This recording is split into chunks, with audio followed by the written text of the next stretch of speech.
قرآن مجید سیکھنے کے لیے آپ لوگوں کو نورانی قاعدے کا پڑھنا بہت ضروری ہے۔ اگر آپ لوگ نورانی قاعدہ خوب اچھی طریقے سے پڑھنا جانتے ہیں تو آپ قرآن مجید کو خوب اچھی طرح سے پڑھنا جان جائیں گے۔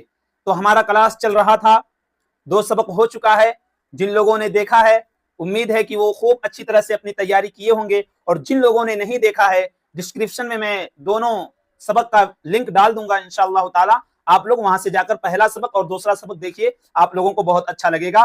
اور آپ لوگوں کو اگر کوئی غلط فہمی ہے، جو اگر آپ کوئی سمجھ میں نہیں آ رہا ہے حرف، تو آپ کمنٹ کیجئے، انشاءاللہ تعالی اس حرف کو میں خوب اچھی طرح سے ایکسپلین کر کے بتا دوں گا آپ لوگوں کو۔ تو چلیے آج ہم اپنا تیسرا سبق شروع کرتے ہیں۔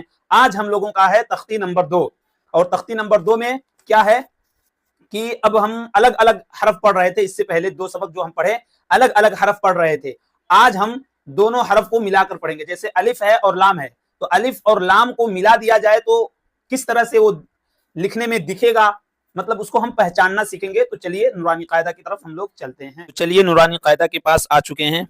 آج کا ہمارا جو سبق ہے وہ تختی نمبر 2 ہے، مرکبات۔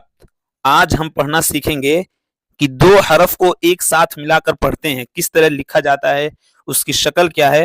تو یہاں پر آپ دھیان سے دیکھیے، یہاں پہ لکھا ہوا ہے الف اور لام، الگ الگ لکھا ہوا ہے نا، دھیان سے دیکھیے الف اور لام۔ ہم لوگ پیچھے پڑھے تھے، الف یہاں ہے اور لام آپ کا یہاں دکھ رہا ہے۔ آپ غور سے دیکھیے، میں پورا پیچھے سے سمجھا رہا ہوں آپ لوگوں کو۔ تو الف اور لام، تو دیکھیے یہاں پر جڑ کر آیا ہوا ہے لام الف، یعنی اب اسی طرح سے آپ کو قرآن میں ملے گا۔ آپ کو اس طرح سے الف اور لام الگ الگ کر کے نہیں ملے گا۔ جب آپ قرآن پڑھیں گے تو آپ کو اسی طرح سے لام الف اسی طرح سے جڑا ہوا ملے گا، اس لیے آپ کو مشق کرنا بہت ضروری ہے۔ اور اسی طرح سے جیم الف، پھر دیکھیے لام الف، میم الف، یعنی میم کے ساتھ الف کو جوڑ دیے ہیں تو میم الف، پھر لام الف، پھر با الف، یعنی الف کو جوڑا گیا ہے۔ پھر آگے یہاں دیکھیے لام الف، لام اور جیم۔ جیسے آپ اس کو ختم کر دیجیے، اس کو بند کر لیتے ہیں اگر ہم، تو کیا دکھ رہا ہے نا، جیم دکھ رہا ہے نا آپ کو، جیم اسی طرح رہتا ہے تو جیم ہوگا، لیکن اوپر سے لام جوڑ دیے ہیں تو یہ لام جیم۔ اور پھر لام الف، لام با، لام الف۔ اب دیکھیے 3 حرف کو ایک ساتھ جوڑے ہوئے ہیں، یہ کیا ہے، با، با لام اور پھر سے با، با لام با۔ چلیے یہ ہو گیا۔ اب دیکھیے کاف کی 3 شکلیں ہم لوگ پڑھے تھے نا، یہاں پہ دیکھیے، میں اسی وجہ سے کہہ رہا تھا کہ آپ لوگ دھیان سے اس کو پڑھیے، اب بہت ضروری ہے۔ اگر ہم نہیں پہچانیں گے تو ہم پھر آگے چل کے بہت ہمارے لیے پریشانی ہوگی۔ دیکھیے ایک شکل یہ ہے، ایک شکل یہ ہے، ایک شکل یہ ہے، 3 شکل ہے نا۔ تو یہاں پر ہم آتے ہیں، دیکھتے ہیں کاف کی یہاں 3 شکلیں نظر آ رہی ہیں آپ لوگوں کو۔ تو کاف کاف کاف، اب ان تینوں کافوں کو کس طرح سے مطلب ملا کر لکھے ہیں، قرآن میں اس طرح سے بہت جگہ آیا ہوا ہے۔ دیکھیے کاف با، کاف تا، ہے نا، یہ والا کاف جو ہے، یہ والا کاف با میں ملا ہوا ہے، پھر یہ والا کاف تا میں ملا ہوا ہے۔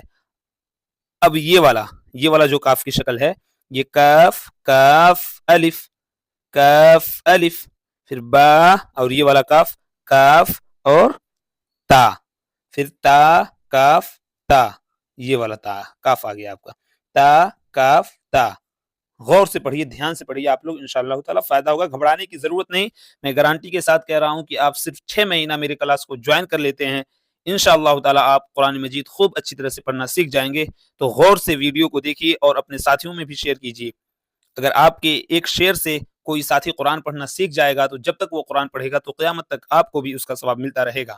تو آگے چلیے، یہ با تا سا نون یا، اب ان 5 کو ملا کر لکھے ہیں یہاں پر، دیکھیے آپ غور سے، با ہے نا، یہ با با، اور یہ لمبی سی ایک پائی ہے، یہ الف ہے، تو با الف۔ اب دیکھیے تا ہے، اب تا کے ساتھ الف جوڑ دیے ہیں، تا الف۔ تو قرآن میں آپ کو اسی طرح ملے گا، آپ کو با اور الف الگ الگ نہیں ملے گا، اسی طرح سے با الف تا الف ایک ہی ساتھ ملے گا، سا الف، نون الف، یا الف۔ اب دیکھیے یہاں پہ یہ با ہے نا، با، اب اس کو ہم ختم کر لیں، بند کر لیے با کو، تو یہ کیا دکھ رہا ہے آپ کو، 300 سے ہے نا، سین دکھ رہے ہیں، سین، ہاں تو سین ہے، اور یہ با ہے، تو با سین قرآن میں آپ کو اسی طرح سے ملے گا، یاسین. اب دیکھیے نون ہے، نون، نون سین، تا سین، ثا سین، ثا جیم، تا ح. جیسے مان لیجیے ہم اس سا کو بند کر لیے، آپ کو کیا دکھ رہا ہے؟ جیم دکھ رہا ہے نا؟ جیم آپ کو سمجھ میں آ رہا ہوگا. اور الگ سے اس میں سا جوڑ دیا گیا ہے تو سا جیم ہو گیا. آپ کو قرآن مجید میں اسی طرح سے ملے گا، الگ الگ نہیں ملے گا. اس وجہ سے غور سے پڑھیے، دھیان سے پڑھیے اور اس کو مشق کیجیے. بس آپ کو کچھ نہیں کرنا ہے، ویڈیو پورا دیکھ لیجیے اور ایک مرتبہ یا 2 مرتبہ بس سبق کو دہرا لیجیے. ٹینشن لینے کی بات نہیں، آپ کو خوب اچھی طریقے سے آ جائے گا قرآن پڑھنا. ابھی تو ہم شروعات کیے ہیں، ہمارا 2 سبق ہوا ہے، یہ تیسرا ہے، تو ٹینشن لینے کی بات نہیں، آپ صرف محنت سے پڑھیے. اور یہ لاسٹ والا کیا ہے؟ تا اور ہا. مان لیجیے اس کو ہم بند کر لیے تو ہا دکھ رہا ہے نا؟ ہا اگر پیچھے پڑھے ہوں گے تو آپ کو سمجھ میں آ رہا ہوگا. ہا تو یہ تا اور ہا ہے. امید ہے کہ آپ لوگوں کو کلاس بہت اچھا لگا ہوگا، آپ کو سمجھ میں بھی آیا ہوگا. اور اگر آپ لوگ میرے 2 کلاس جو پچھلا کلاس ہے آپ لوگوں نے نہیں دیکھا ہے، جسے یہاں سے الف سے لے کے یا تک میں ایک کلاس بنایا ہوں، ایک ویڈیو، اور یہ امتحان ہے جو اس کی بھی ایک ویڈیو بنایا ہوں، خوب اچھے سے ایکسپلین کیا ہوں، خوب اچھے سے سمجھایا ہوں. اگر آپ لوگوں نے نہیں دیکھا ہے تو جا کر میرے چینل پر وزٹ کیجیے اور دیکھیے. ممکن ہو سکتا ہے تو میں انشاءاللہ تعالی ان دونوں ویڈیو کا لنک ڈسکرپشن میں ڈال دوں گا، تو آپ لوگ اس ویڈیو کو ضرور دیکھیے اور محنت سے پڑھیے اور اپنے ان ساتھیوں میں ضرور شیئر کیجیے جو قرآن مجید سیکھنا چاہتے ہیں. اگر آپ کے ایک شیئر سے اگر کوئی قرآن مجید پڑھنا سیکھ جائے اور جب تک وہ قیامت تک پڑھے گا آپ کو اس کا ثواب ملتا رہے گا، تو یہ فری کا ثواب آپ ضرور حاصل کریں. السلام علیکم ورحمۃ اللہ وبرکاتہ.